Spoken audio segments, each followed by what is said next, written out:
So when you talk about that, like breaking things up and really supporting the absorption of quercetin. I think during COVID, a lot of people got turned on and understood more about quercetin and also things like zinc. So I meet with Yeah. patients all the time who say, I'm supporting my immune system and they're just taking zinc and like a vitamin C, and that's kind of it. What you're talking about is going deeper than that. And also, when somebody's getting like symptomatic or they feel something coming on, there's other things that you can do that are in higher dosing that is also Right. supportive of the immune system, like Imu-Stim as an example. Yeah.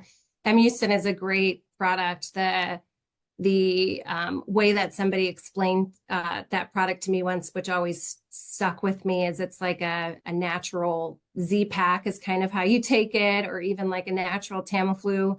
It's a great product that's going to give you some natural support with things like echinacea and astragalus and elderberry, but it's also going to give you micronutrients that are good for healing the gut lining, as well as giving you things or nutrients that are often depleted when somebody is sick. And so, a good acronym to think about when you are kind of justifying the reason why you would want to use that is when you use it acutely, the moment that you start feeling an itchy nose or something coming on, because it's preventative in a sense. If you take it after you get sick, it's good for shortening the duration of a cold. But a good acronym to always think of is RAD: restore, attack, defend. So if you look at the ingredients that are in Imu-Stim, you'll see certain things like, again, the astragalus, the echinacea, that's attacking the virus. It has direct killing properties by stimulating things like natural killer cells. You look at certain things like defend, and you're thinking about things like zinc or certain things that can really help with, the mucosal integrity and all that kind of stuff. And then there's restore. That's going to be your vitamin C, again, nutrients, antioxidants that are often on overdrive when you're sick and you're not able to keep up with the demand that your immune system needs. Hmm. And there's a special way of taking Imu-Stim too, if you really do feel like something's coming on that's not necessarily on the label, but what's the way that you have seen benefit with taking it?